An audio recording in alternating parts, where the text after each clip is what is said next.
क्या बात है, हम बार बार कहेंगे ड्रामा करने की कोई ज़रूरत नहीं है। माननीय मुख्यमंत्री जो हेमंत सोरेन आए हैं, रघुवर दास की आलोचना करके आए हैं, तो सबसे पहला अगर आपको काम करना है तो रघुवर दास के टाइम जो जीएम लैंड को लैंड बैंक में तब्दील किया गया था, आप उसे निरस्त करें। और बिल्कुल जो हमारी ज़मीनें हैं, जीएम लैंड भी कहीं ना कहीं ग्रामीणों का ज़मीन होता है, वो किसी प्रकार से सरकार के हिस्से में नहीं जा सकता है, ना सरकार के अंतर्गत जा सकता है। तो जो भी सरकार ने ज़मीन संबंधित विवाद उत्पन्न किए हैं रघुवर दास ने, उन्हें आप निरस्त कीजिए। आखिर आप तो उन्हीं दिखता भी नहीं है। दीदी लोग लेकर आई हैं, आपको सैंपल भी दिखाएंगे।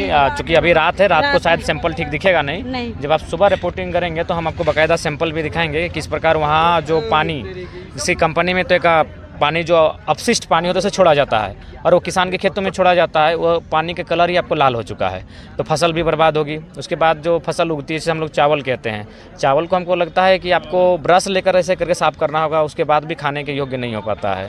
और अगर पेड़ पत्तों को, पौधों को देखेंगे तो वो मतलब वहाँ सब्जी होती ही नहीं है। और अगर जंगलों में आप गुजरते हैं तो कैपिटलिज्म हावी है। लोग कहते हैं कि बजट किसान को देखकर बनता है, बजट कामगार मजदूर को देखकर बनता है, लेकिन वास्तव में बजट कॉर्पोरेट्स को देखकर बनता है, उसे खुश करने के लिए बनता है। बिल्कुल नहीं, कंपनी का कोई विस्तार नहीं होना चाहिए, खासकर वन भूमि में नहीं होना चाहिए, गैर मजूरा भूमि में नहीं होना चाहिए। कंपनी ने अगर लीगली जो ज़मीन खरीदा है उस पर आपको अपना ढांचा को तैयार करें, उसमें आप उसको विकसित करें, बाकी उसके अलावा 1 इंच ज़मीन भी आपको लेने का अधिकार नहीं है। कंपनी का बेटा जो होता है उसके नाम से प्लांट लगता है, लेकिन झारखंड का माँ का बेटा जो है सो मरता है। क्या कहिएगा? दुर्भाग्य है हमारे झारखंड के लिए, ये हमारे राज्य का दुर्भाग्य है। इसलिए मैंने शुरू से भी कहा कि ये लोग हमें पशुओं के समान सोचते हैं।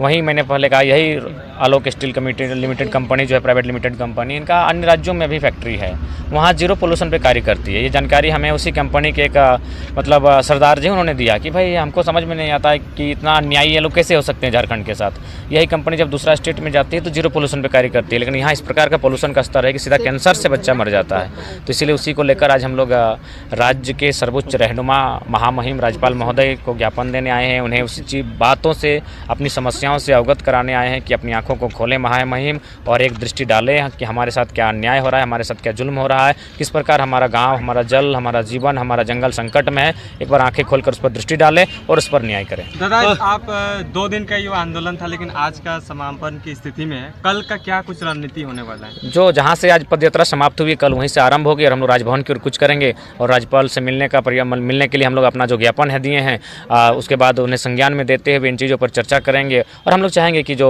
फैक्ट्री है उस पर जो प्रदूषण फैलाया जा रहा है उस पर प्रतिबंध हो, फैक्ट्री जो अपनी ज़मीन का इल्लीगली विस्तारीकरण कर रही है उस पर प्रतिबंध हो, और उसी विषय पर हम लोग की चर्चा करनी है। झारखंड में लगातार अगर यदि कोई प्लांट लगाता है तो कुछ नहीं देखा जाता है, जितने भी नॉर्म्स होते हैं कुछ भी फॉलो नहीं किया जाता, लेकिन यही प्लांट अन्य प्रदेश में लगता है तो वहाँ नॉर्म्स फॉलो होता है, सारा जो नियम है वो फॉलो होता है। वजह क्या रहा है कि झारखंड जो है सो मासूम होते, भोले होते हैं? क्या यही वजह है? देखिए, वजह है, बहुत सारे कारण हैं, जिनमें आपका चूँकि कोई भी अगर फैक्ट्री कंपनी लगती है तो कहीं ना कहीं पॉलिटिकल लोगों के इच्छा के बाद ही लगती है। उनसे कोई ना कोई MOU बनता है, उसके बाद MOU बनता है, फिर जाके कोई कार्य होता है। तो ठीक उसी प्रकार हमारे जो पॉलिटिकल पर्सन हैं उनकी उदासीनता, वे लोग कहीं ना कहीं कॉर्पोरेट्स के हाथों बिक जाते हैं अपनी ऊँची रकम लेने के बाद, जिस कारण आज हमें राज्य को, एक आम व्यक्ति को, एक आम नागरिक को झेलना पड़ता है, सहना पड़ता है। ये बात है कि बाकी राज्यों में अगर यही फैक्ट्री लगाते हैं तो सारा नॉर्म्स, टर्म, कंडीशन का अनुपालन होता है और बेहतर काम करती है, पोल्यूशन पर भी कंट्रोल करती है और सारी जो भी माने गाइडलाइंस होता है उनको अनुपालन करती है। लेकिन जैसे वो राज्य में हमारे आती है, झारखंड राज्य में किसी भी प्रकार का कोई गाइडलाइन फॉलो नहीं करती है। कारण है कि हमारे पॉलिटिकल पर्सन कहीं ना कहीं मैंने दबे हुए किस्म के लोग हैं जो केवल अपना मतलब तक ही सीमित रहते हैं। मौजूदा सरकार का नारा है दादा, जल जंगल जमीन, लेकिन दुर्भाग्य है फैक्ट्री बनाने के लिए जल और जंगल जमीन को मतलब बर्बाद। देखिए, आप सीधा बात है, हम बार बार कहेंगे ड्रामा करने की कोई ज़रूरत नहीं है। माननीय मुख्यमंत्री जो हेमंत सोरेन आए हैं, रघुवर दास की आलोचना करके आए हैं, तो सबसे पहला अगर आपको काम करना है तो रघुवर दास के टाइम जो जीएम लैंड को लैंड बैंक में तब्दील किया गया था, आप उसे निरस्त करें। और बिल्कुल जो हमारी ज़मीनें हैं, जीएम लैंड भी कहीं ना कहीं ग्रामीणों का ज़मीन होता है, वो किसी प्रकार से सरकार के हिस्से में नहीं जा सकता है, ना सरकार के अंतर्गत जा सकता है। तो जो भी सरकार ने ज़मीन संबंधित विवाद उत्पन्न किए हैं रघुवर दास ने, उन्हें आप निरस्त कीजिए। आखिर आप तो उन्हीं को लेकर, आप 1985 को लेकर 32 लेकर आए थे, तो ठीक उसी प्रकार जो भी उन्होंने ज़मीन संबंधित विवाद किए थे उनको सलटाने के लिए उन्हें निरस्त करते हुए एक बेहतर नीति बनाए। बल्कि आप प्रयास करें, जो HEC का इतना बड़ा ज़मीन खाली पड़ा है, रैयतों को वापस करें। वहाँ जब कोई उद्योग की स्थापना नहीं हो पाई है या फिर वो ज़मीन अगर छूटा हुआ है तो फिर वापस करें। ये तो न्यायालय का गाइडलाइन भी है। ये मासूम का जो लोग यहाँ पे ठहरे हैं इस पंचायत भवन में, थोड़ा जूम करिएगा सोनू जी, जो पंचायत भवन में यहाँ पानी का व्यवस्था नहीं है, उसके बावजूद भी लोग यहाँ पे रुकेंगे, रहेंगे। कैसा पीड़ा है, किस तरह का ये संवेदना है, थोड़ा सा आपके मुख से। देखिए झारखंड ही पीड़ित है तो जाहिर सी बात है झारखंड का बेटा बेटी लोग खुशहाल कैसे हो सकता है। यहाँ वे लोग खुशहाल हैं जो इस राज्य से संबंध नहीं रखते हैं। जो भाड़े में रहते हैं वो खुशहाल रह सकते हैं, जो 2 दिन रहने के लिए आए वो खुशहाल रह सकते हैं, लेकिन जो सदियों से इस भूभाग में बसते हैं आज उनकी स्थिति इतनी ख़राब है कि आज वो कहीं ना कहीं पीड़ित हैं, शोषित हैं, आज दमित हैं और लगातार उनका शोषण चल रहा है। आप अगर रामगढ़ से उठकर धनबाद जाते हैं, बोकारो जाते हैं, हर जगह आपको ये समस्या मिलेगी। कंपनी, फैक्ट्री, ज़मीन, यही विवाद आपको मिलेगा।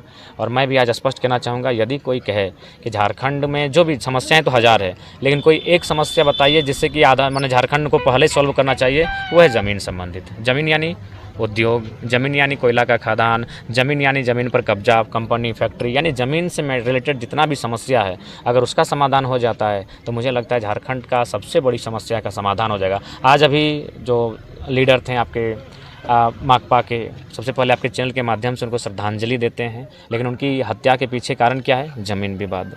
इसलिए अगर ज़मीन विवाद की समस्या का समाधान हो जाएगा तो हत्याएं भी रुक जाएंगी, लोगों की परेशानियां भी रुक जाएगी, दुख दर्द का भी समाधान हो जाएगा। तो अगर राज्य सरकार कुछ चाहती है, जो जल ज़मीन जंगल की बात करती है, आप ज़मीन संबंधित कानूनों को मजबूत करें और ज़मीन वापसी के लिए कानून बनाएं, जो कंपनियों ने, फैक्ट्रियों ने अधिग्रहण किया है, तो मुझे लगता है झारखंड बेहतर हो जाएगा। जिनको 7 गोली लगा, जिनकी आप बात कहे अभी, विकास मुंडा की बात कर रहे हैं, सुरेश मुंडा साहब,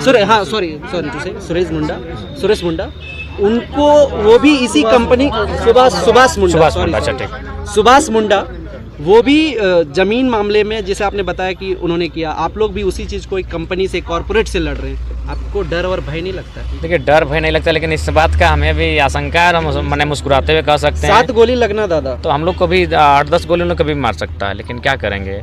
रोज़ सुभाष मुंडा जैसे लोग का इस राज्य में हत्या होती रहेगी जब तक ज़मीन संबंधित विवाद नहीं सुलझाए जाएंगे, जब तक कानूनों को मजबूत नहीं किया जाएगा। और जितने भी शूटर्स हैं ये स्पष्ट कहेंगे वो गैर झारखंडी हैं। झारखंड के लोग कभी हत्या नहीं चाहते हैं, झारखंड के लोग कभी रक्त रंजित नहीं होना चाहते हैं। वे चाहते हैं कि एक सुंदर खेत हो, खलिहान हो, आम पीपल नीम की छाँव हो, वहाँ अपनी छोटी सी कुटिया हो, छोटा सा गाँव हो और वहीं अपना जीवन यापन हो। ये केवल और केवल वो लोग हैं जो बिल्डर्स हैं, माफिया हैं, जो भूमि माफिया हैं, वे अपने आप को स्थापित करना चाहते हैं, अरबों करोड़ों में फ्लैट्स बेचना चाहते हैं। उनकी नज़रगिद्ध दृष्टि हमारी ज़मीनों पर पड़ी है। वही काम आलोक प्राइवेट लिमिटेड कंपनी, जिनके मालिक है रामचंद्र रोंगटा, लगातार इस राज्य में कर रहे हैं।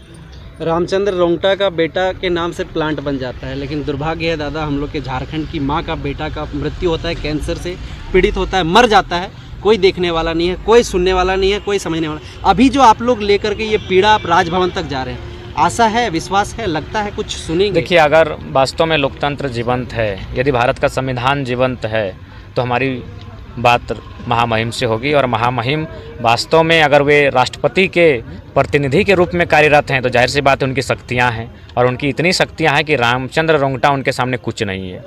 तो मुझे लगता है अगर उनमें किसी प्रकार का कोई दबाव नहीं है, अगर वास्तव में वो भारत के लोगों के लिए हैं, तो मुझे लगता है कि इस विषय को गंभीरतापूर्वक लेते हुए जो कंपनी की मैंने बंद करने की फरियाद लेकर आए हैं, या तो कंपनी बंद हो या फिर उसे गाइडलाइन दिया जाए ताकि जनजीवन वहाँ मैंने असुरक्षित ना हो, उनका जीवन डिस्टर्ब ना हो। चलिए, बहुत बहुत धन्यवाद।